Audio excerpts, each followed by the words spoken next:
केलावा पैसी केलावा जेबो आनी बेलिया पैसी हो बेल। अरे सासू केली पलको ना ढंगनी काई कैनी हो चुप। अरे सासू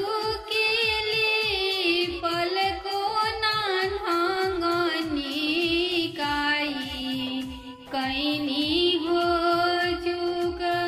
अरे कौने का सुरवा सुरुजा मलया तना हो सजाय। अरे कौने आए गुनवाया दीत मलया तना हो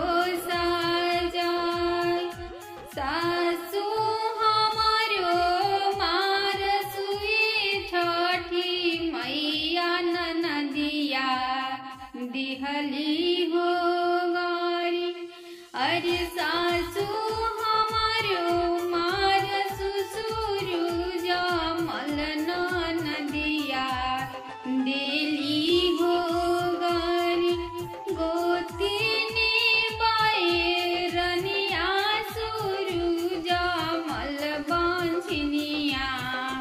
धैली हो नाम। हरि गोतिनी बैरनिया दीता मल बांझनिया धैली हो नाम। अरे से जाके बालमुआ सुरुजा माल दिहले झाहराय। अरे से जाके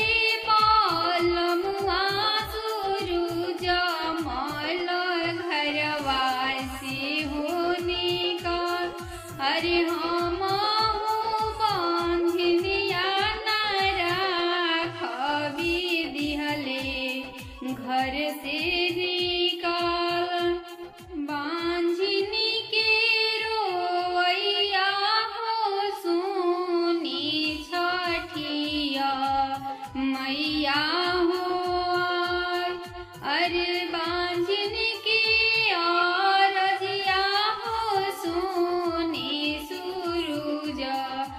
बाबा हो।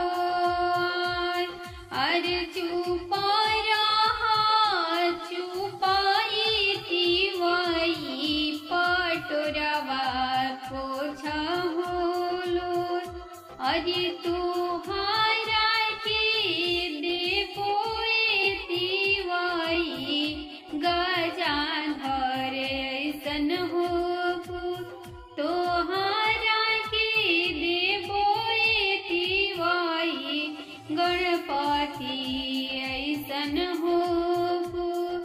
सासू नाही मरी है तिवाई नदिया करी है दुलार। अरे गोतिनी बैरनिया तिवाई देवरानी कही बोलाय। अरे से